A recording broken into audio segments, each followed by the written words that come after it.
DElEd online class में आप सभी विद्यार्थियों का स्वागत है। इस वीडियो में क्लास 10 साइंस केमिस्ट्री लेसन 3 धातु एवं अधातु से लेकर आ रहे हैं बहुत ही इम्पोर्टेंट क्वेश्चन जो आगामी एग्जाम के लिए वेरी वेरी इम्पोर्टेंट है। इस वीडियो में धातुओं की सक्रियता की श्रेणी की क्या उपयोगिता है, इससे भिन्न भिन्न प्रकार के रीजनिंग टाइप का क्वेश्चन यहाँ पर लेकर आ रहे हैं उदाहरण के रूप में, जिसमें 9 एग्जाम्पल हैं। उन 9 एग्जाम्पल को बारी बारी से इक्वेशन के द्वारा सेटिस्फाई करेंगे और निश्चित तौर से आगामी एग्जाम 2025 यूपी बोर्ड में अच्छा आप मार्क लाएंगे। तो पहला क्वेश्चन क्या है, ध्यान देना है। पहला क्वेश्चन है, क्या कारण है कि कॉपर सल्फेट विलयन में डूबी हुई लोहे की कीलों पर तांबा जमा हो जाता है। यानी जब कॉपर सल्फेट के विलयन में लोहे की कील या छड़ को डुबोते हैं तो लोहे की कील या छड़ पर जो है कॉपर जमा हो जाता है। ऐसा क्यों होता है, तो ध्यान देना है। यहाँ पर हम लोग को जो भी क्वेश्चन का जवाब देंगे वह सक्रियता श्रेणी यानी धातुओं की सक्रियता श्रेणी जो हमारा बेसिक आधार है उसी पर तमाम तरह के क्वेश्चन को हम हल करेंगे। तो यहाँ पर हम ध्यान देना है, विद्युत रासायनिक श्रेणी में लोहा जो होता है कॉपर से ऊपर होता है। यानी धातुओं की सक्रियता के श्रेणी में जो है लोहा जो है कॉपर से ऊपर स्थित होता है। अतः कॉपर सल्फेट के विलयन में जब लोहे की कील को हम लोग डुबोते हैं तो लोहा के द्वारा कॉपर सल्फेट के जलीय विलयन से लोहा जो है कॉपर को विस्थापित कर देता है। और जब कॉपर विस्थापित होता है तो वह लोहे की छड़ के ऊपर आकर जमा हो जाता है, क्योंकि कॉपर जो होता है सक्रियता श्रेणी में आयरन के सापेक्ष कम सक्रिय धातु होता है। तो यहाँ पर हम लोग ध्यान देना, इक्वेशन लेकर आ रहे हैं। पहला का इक्वेशन आ रहा है, क्या ध्यान देना है, कॉपर सल्फेट यानी पहला का हल, एग्जाम्पल नंबर फर्स्ट का हल, एग्जाम्पल नंबर फर्स्ट का हल। ध्यान देना है कैसे हल करना है। कॉपर सल्फेट यानी CuSO4 कॉपर सल्फेट यह एक्वस रूप में रहता है, जलीय रूप में रहता है। इसमें हम लोग लोहे के कील डालते हैं। लोहे की कील किस रूप में रहता है, ठोस रूप में रहता है। तो क्या होता है, बनता है FeSO4, ये लोहे का सल्फेट है जिसे हम बोलते हैं ferrous sulphate plus copper Cu। तो हम लोग सेटिस्फाई कर देंगे इस जवाब को। यानी कॉपर सल्फेट के विलयन में लोहे के कील को डालते हैं तो लोहे के कील पर कॉपर जो है जमा हो जाता है। इसका कारण यह है कि कॉपर जो है विद्युत रासायनिक श्रेणी में आयरन से नीचे स्थित धातु है। अतः आयरन जो है कॉपर सल्फेट के विलयन से कॉपर को विस्थापित कर देता है, और जो कॉपर विस्थापित होता है विलयन से वह लोहे के कील पर या छड़ पर आकर जमा हो जाता है। तो हम लोग क्वेश्चन को सेटिस्फाई कर देंगे, जवाब दे देंगे, कोई प्रॉब्लम क्रिएट नहीं होगा। तो ध्यान देना है, हम लोग जवाब कैसे देंगे। सक्रियता श्रेणी में कॉपर जो है आयरन से नीचे स्थित धातु है। अतः आयरन जो है कॉपर सल्फेट के विलयन में से कॉपर को विस्थापित कर देता है, और जो कॉपर विस्थापित होता है वह धातु के छड़ पर आकर जमा हो जाता है। इस तरह से हम लोग समीकरण के द्वारा स्पष्ट करेंगे। अब क्वेश्चन नंबर 2 का हम लोग जवाब दे रहे हैं, ध्यान देना है। क्वेश्चन नंबर 2 यानी एग्जाम्पल नंबर 2 का हम लोग सलूशन निकालेंगे, ध्यान देना है। एग्जाम्पल नंबर 2 का हम लोग सॉल्यूशन निकालेंगे। तांबा सिल्वर नाइट्रेट, ध्यान देना है, तांबा यानी Cu, तांबा silver nitrate AgNO3 silver nitrate के विलयन तांबा सिल्वर नाइट्रेट के विलयन से सिल्वर विस्थापित करता है, सिल्वर विस्थापित करता है, यानी CuNO3 का होल ट्वाइस प्लस Ag। पहले हम लोग बैलेंस कर लेंगे समीकरण को, यहाँ पर 2 लगा देंगे और यहाँ पर भी 2 लगा देंगे, समीकरण बैलेंस हो गया। कह रहा है क्वेश्चन क्या, तांबा सिल्वर नाइट्रेट के विलयन से सिल्वर विस्थापित करता है किंतु सिल्वर जिंक को, ध्यान देना है, दूसरा समीकरण लेकर आ रहे हैं, किंतु सिल्वर यानी Ag प्लस सिल्वर जिंक को जिंक नाइट्रेट से, यानी ZnNO3 का होल ट्वाइस, ध्यान देना है, किंतु सिल्वर जिंक नाइट्रेट को जिंक नाइट्रेट विलयन से विस्थापित नहीं कर पाता, क्यों, यानी अभिक्रिया यह संभव नहीं है,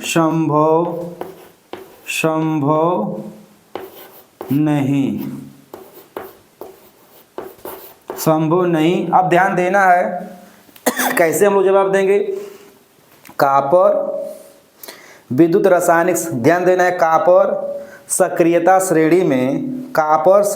श्रेणी में सिल्वर से ऊपर स्थित धातु है, अतः कॉपर जो है सिल्वर नाइट्रेट से सिल्वर को विस्थापित कर सकता है। यह अभिक्रिया ना संभव है। सक्रियता की श्रेणी में कॉपर जो है सिल्वर से ऊपर स्थित धातु है, अतः कॉपर अधिक क्रियाशील धातु है, अतः सिल्वर को सिल्वर नाइट्रेट के विलयन से विस्थापित कर देगा तो बनेगा कॉपर नाइट्रेट और ये सिल्वर विस्थापित हो गया। लेकिन यहाँ पर ध्यान देना है, सिल्वर जो है जिंक नाइट्रेट, ध्यान देना है, सिल्वर जो है जिंक को जिंक नाइट्रेट के विलयन से विस्थापित नहीं करता है, क्योंकि सिल्वर जो है सक्रियता श्रेणी में नीचे स्थित धातु है, जबकि जिंक जो है ऊपर है, अतः सिल्वर जो है कम सक्रिय धातु है, अतः जिंक को जिंक नाइट्रेट के विलयन से विस्थापित नहीं करेगा, अतः यह अभिक्रिया नॉट पॉसिबल, संभव नहीं है। तो हम लोग इसका जवाब देंगे इस ढंग से। अब हम लोग चलते हैं एग्जाम्पल नंबर 3। एग्जाम्पल नंबर 3 का सॉल्यूशन लेकर आ रहे हैं। एग्जाम्पल नंबर 3 का सॉल्यूशन लेकर आ रहे हैं। एग्जाम्पल नंबर 3 में क्या कह रहा है, ध्यान देना है, क्वेश्चन को बिल्कुल धैर्य से हमको आंसर देना है, उत्तर देना है।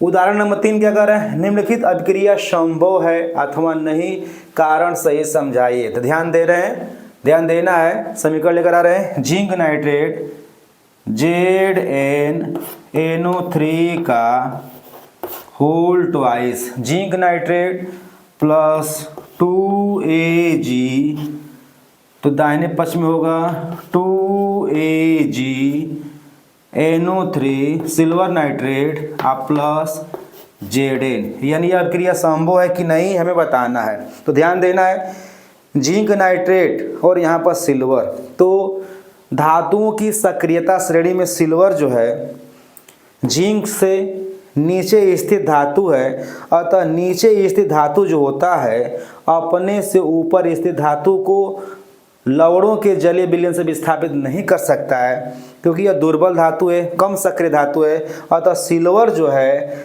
जिंक नाइट्रेट के विलयन से जिंक को विस्थापित नहीं करेगा, अतः अभिक्रिया नॉट पॉसिबल, संभव नहीं। तो हम लोग क्या रिजल्ट में लिखेंगे, यह अभिक्रिया संभव नहीं है, यह अभिक्रिया संभव नहीं है, संभव नहीं है। इस तरह से हम लोग क्वेश्चन नंबर यानी एग्जाम्पल नंबर 3 का जवाब दे देंगे, ये अभिक्रिया संभव नहीं है। तो ध्यान देना है, धातुओं की सक्रियता श्रेणी जो है बिल्कुल हमारे दिमाग में बिल्कुल याद होना चाहिए। अगला एग्जाम्पल नंबर लेते हैं 4। एग्जाम्पल नंबर 4 में हम लोग को ध्यान देना है। एग्जाम्पल नंबर 4 क्या क्वेश्चन कह रहा है, ध्यान देना है। एग्जाम्पल नंबर 4 में हम लोग देख रहे हैं क्या, कॉपर सल्फेट के जलीय विलयन, ध्यान देना है, कॉपर सल्फेट CuSO4 ये कैसा है, जलीय विलयन, एक्वस रूप में है। तो कॉपर सल्फेट के जलीय विलयन में लोहे की छड़ यानी Fe ठोस, लोहे की छड़ डालने पर विलयन का रंग नीला धीरे धीरे क्यों गायब हो जाता है? विलयन का रंग नीला धीरे धीरे गायब क्यों हो जाता है, तो ध्यान देना है। पहले हम इस समीकरण को, इक्वेशन को पूरा करेंगे।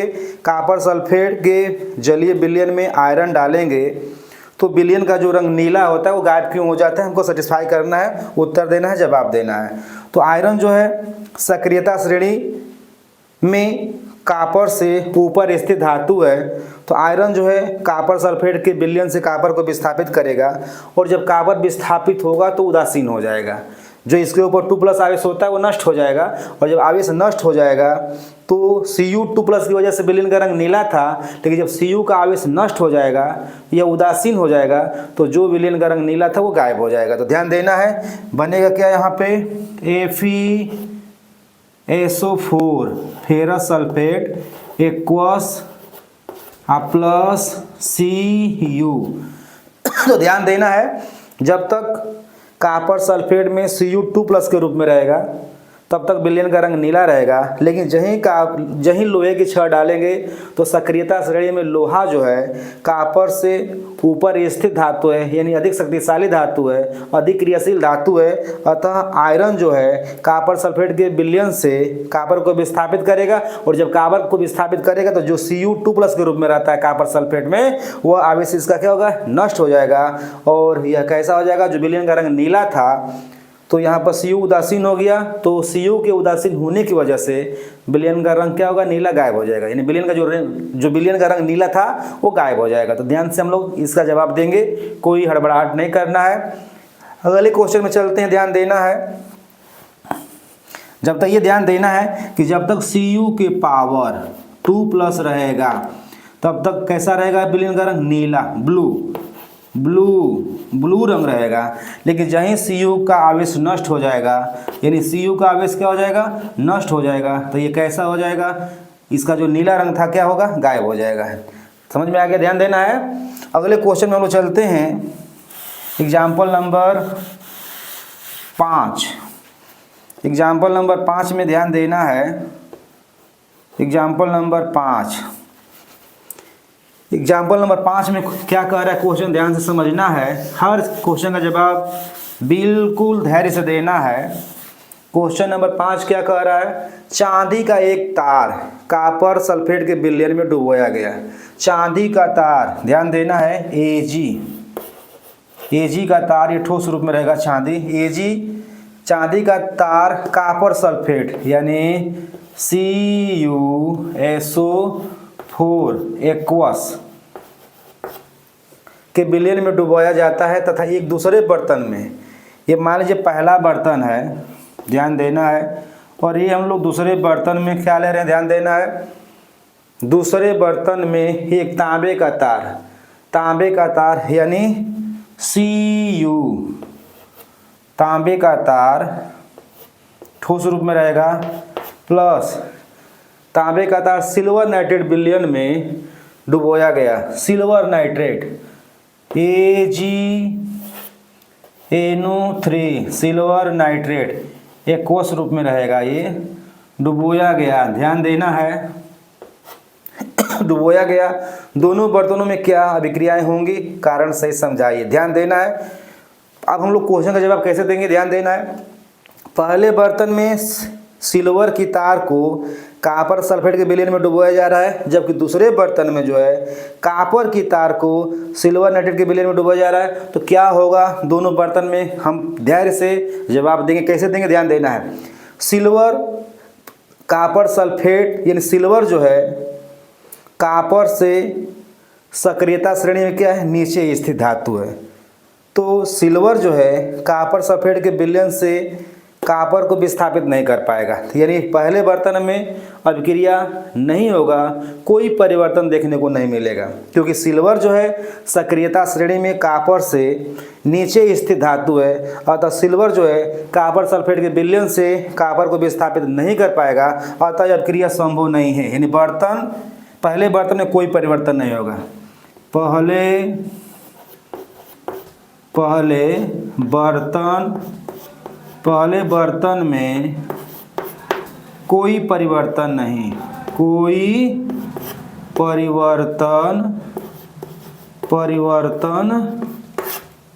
परिवर्तन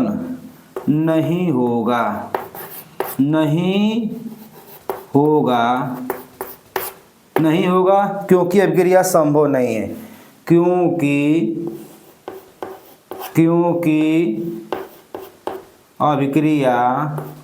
अभिक्रिया संभव नहीं है।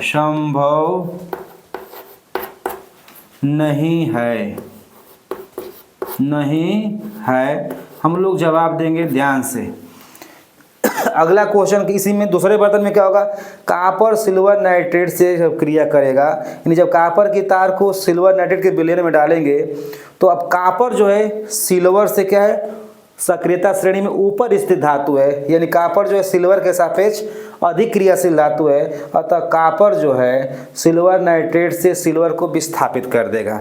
तो यहाँ पर अभिक्रिया क्या होगा, दूसरे बर्तन में अभिक्रिया होगा तो क्या बनेगा, ध्यान देना है, बनेगा CuNO3 का होल ट्वाइस, CuNO3 का whole twice aqueous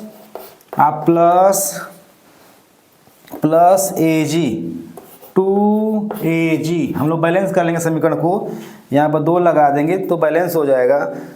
whole twice लग गया यहाँ पे, तो यहाँ पर 2 लगा देंगे तो नाइट्रेट बैलेंस हो जाएगा हमारा, और 2Ag क्या होगा, विस्थापित होगा। यानी जब सिल्वर नाइट्रेट के जलीय विलयन में कॉपर की तार को डालेंगे तो विलयन का रंग कैसा रहेगा, ध्यान देना है। विलयन का रंग जो है, विलयन का कोई रंग नहीं रहेगा, उदासीन रहेगा। लेकिन जहीं हम लोग कॉपर की छड़ को डालेंगे तो कॉपर जो है सिल्वर नाइट्रेट से सिल्वर को विस्थापित करेगा। अब सिल्वर नाइट्रेट बनने की वजह से कॉपर जो है, ध्यान देना है, कॉपर नाइट्रेट बनने की वजह से कॉपर जो है 2+ के रूप में हो जाएगा, और विलयन का रंग कैसा हो जाएगा, नीला हो जाएगा। पहले विलयन का कोई रंग नहीं था, लेकिन जब कॉपर नाइट्रेट बन जाएगा तो कॉपर नाइट्रेट बनने की वजह से कॉपर जो है 2+ के रूप में हो जाएगा, और जब 2+ के रूप में रहेगा कॉपर किसी भी विलयन में तो उसका रंग कैसा हो जाएगा, ब्लू, यानी नीला हो जाएगा। तो हम लोग जवाब देंगे, कोई दिक्कत नहीं, कोई प्रॉब्लम नहीं। अगला हम लोग चलते हैं एग्जाम्पल नंबर 6 में चलते हैं। एग्जाम्पल नंबर 6 में क्या कह रहा है क्वेश्चन, ध्यान देना है। एग्जाम्पल नंबर 6,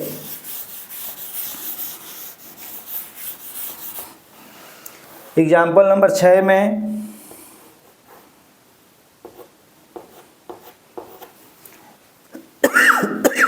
कॉपर की छड़, ध्यान देना है, कॉपर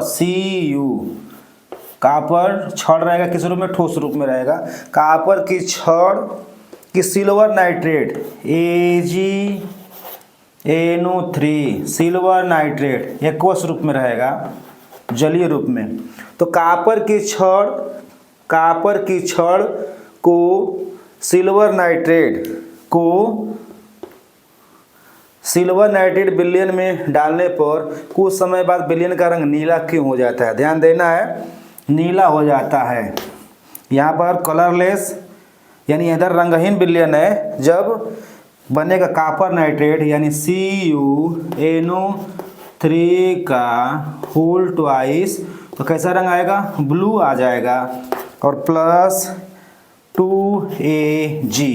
ध्यान देना, यहाँ पे बैलेंस कर लेंगे हम लोग, बैलेंस कर लेंगे, यहाँ पर 2 लिखकर ध्यान देना है 2। तो कैसे जवाब देंगे, ध्यान देना है। सक्रियता श्रेणी में कॉपर जो है सिल्वर से ऊपर स्थित धातु है, यानी कॉपर की क्रियाशीलता जो होता है सिल्वर से अधिक होता है, अतः कॉपर जो है सिल्वर नाइट्रेट के विलयन से सिल्वर को विस्थापित करेगा।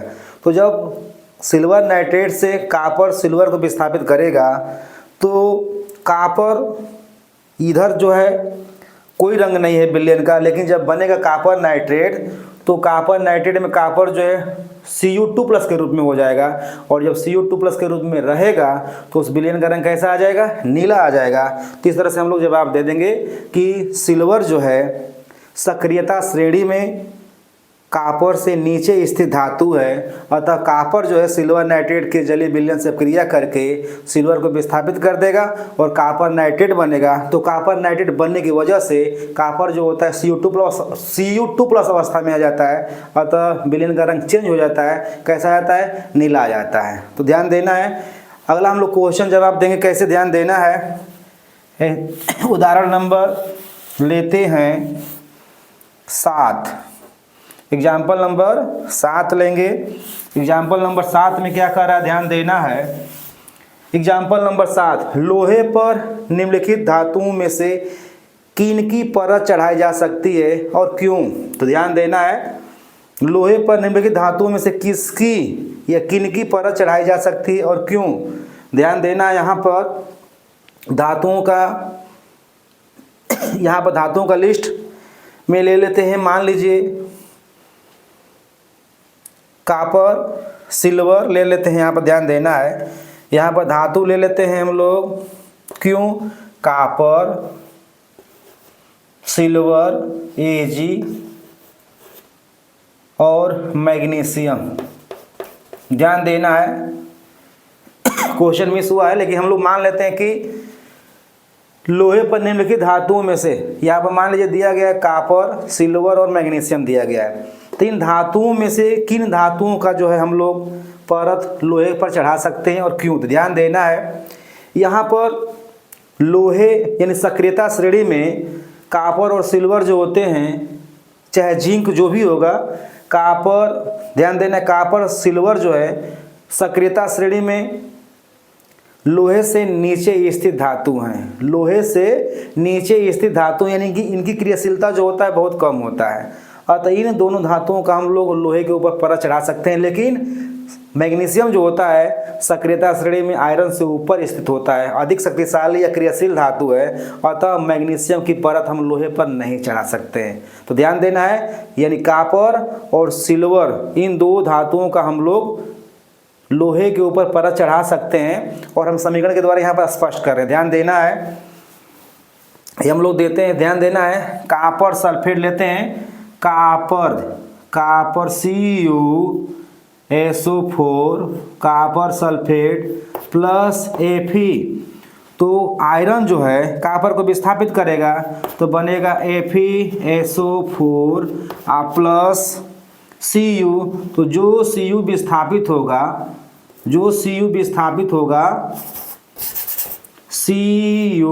तो जो कॉपर विस्थापित होगा वह लोहे के ऊपर आकर जमा हो जाएगा, तो उसकी परत हम लोग चढ़ा सकते हैं। दूसरा लेते हैं सिल्वर, AgNO3 प्लस Fe, ठोस रूप में रहेगा। ये सब एक्वस रूप में है, ध्यान देना है। तो यहाँ पर अभिक्रिया जो होगा बनेगा Fe, ध्यान देना है, FeNO3 का whole twice plus Ag। Balance करने के लिए हम लोग यहाँ पर 2 लगा देंगे। ध्यान देना है, बैलेंस करने के लिए हम लोग यहाँ पे 2 लगा देंगे। तो यहाँ पर आयरन जो है सिल्वर नाइट्रेट के विलयन से सिल्वर को विस्थापित करेगा और जो सिल्वर विस्थापित होगा वो लोहे के छड़ पर जाकर क्या हो जाएगा, जमा हो जाएगा। इस तरह से हम लोग उसके ऊपर हम लोग परत चढ़ा सकते हैं। ध्यान देना है, परत चढ़ाते हैं उस पर। जबकि जो आ रहा है क्या, मैग्नीशियम जो है, ध्यान देना है, मैग्नीशियम सल्फेट, मैग्नीशियम MgNO3 का होल ट्वाइस प्लस Fe, ठोस। तो यहाँ पर अभिक्रिया संभव नहीं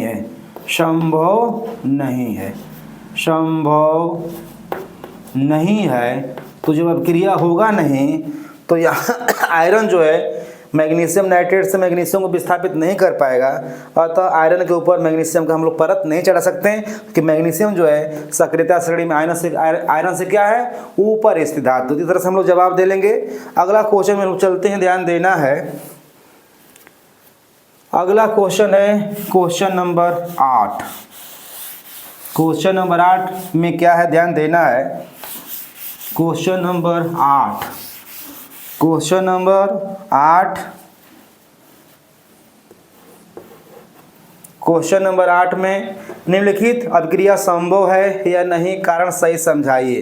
कहते हैं यहाँ पर क्रिया Cu प्लस H2SO4, H2SO4 दाहिने पक्ष में है CuSO4 प्लस H2।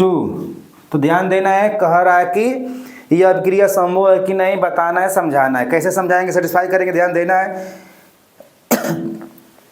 अम्लों से धातुएं क्रिया करके हाइड्रोजन को विस्थापित करते हैं, लेकिन ध्यान देना है सक्रियता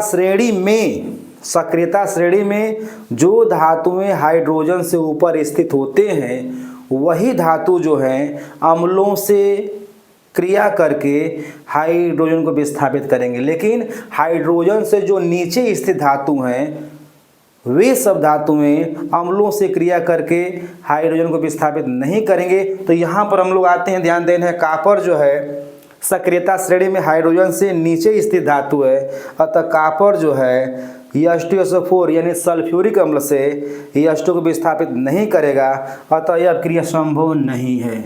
अतः यह अभिक्रिया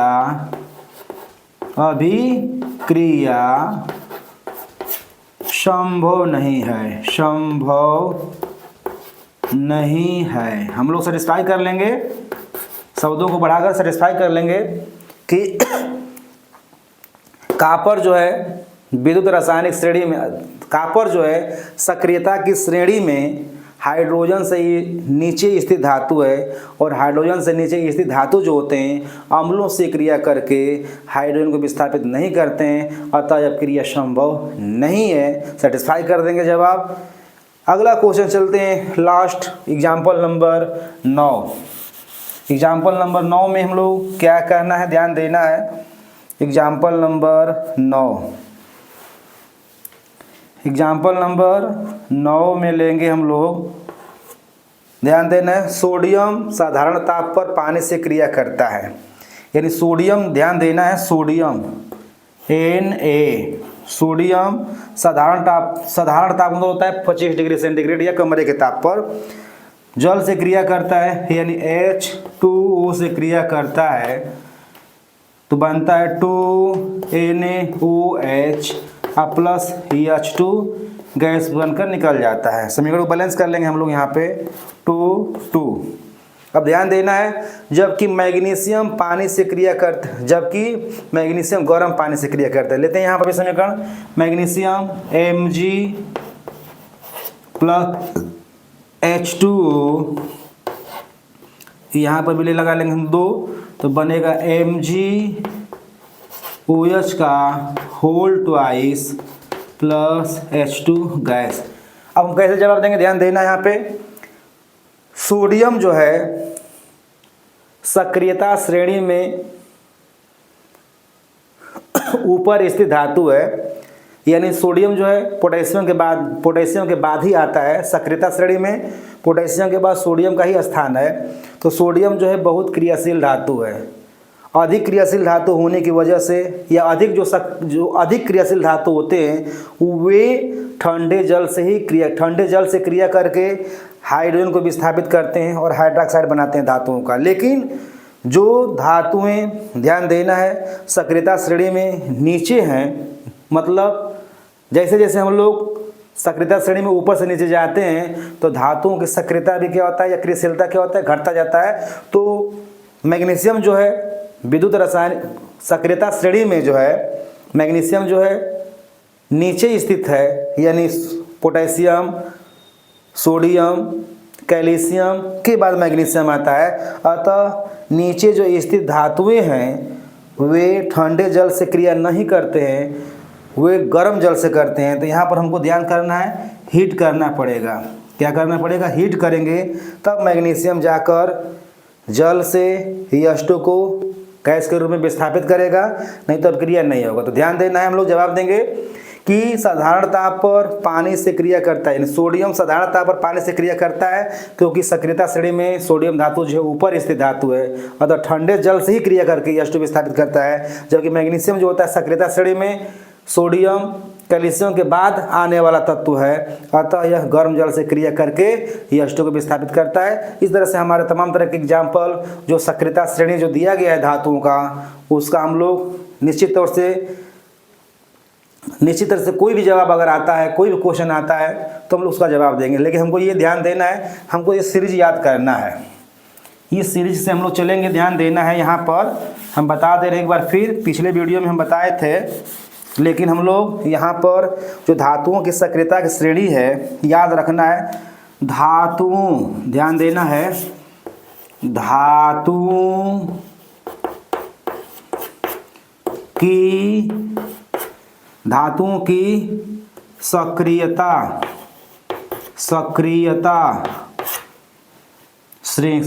धातुओं की सक्रियता श्रेणी हमको ध्यान देना है, किस क्रम में आएगा ध्यान देना है। सोडियम ध्यान देना है, पोटेशियम, सोडियम के बाद आएगा calcium, magnesium, aluminium, zinc, iron के बाद लेड, हाइड्रोजन के बाद कॉपर, पारा, सिल्वर, सोना, Au। इस तरह से इस लिस्ट के द्वारा हम लोग कोई भी क्वेश्चन आएगा तो हम लोग जवाब देंगे। सोडियम जो है सक्रियता श्रेणी में ऊपर स्थित धातु है, जबकि मैग्नीशियम जो है कुछ नीचे स्थित धातु है। तो सोडियम धातु जो है गर्म जल से क्रिया करके H2 को विस्थापित करेगा, जबकि मैग्नीशियम जो है गर्म जल से क्रिया करके, सोडियम जो है ठंडे जल से क्रिया करके हाइड्रोजन को विस्थापित करेगा, जबकि मैग्नीशियम जो है गर्म जल से क्रिया करके H2 को विस्थापित करेगा। इस तरह से हमारा क्वेश्चन का जवाब रहेगा। जितने भी तमाम तरह के क्वेश्चन दिया गया जवाब, जितने भी क्वेश्चन का जवाब दिया गया है वह सक्रियता श्रेणी के आधार पर है, और इस तरह से हम लोग कोई भी क्वेश्चन को मिस नहीं होने देंगे।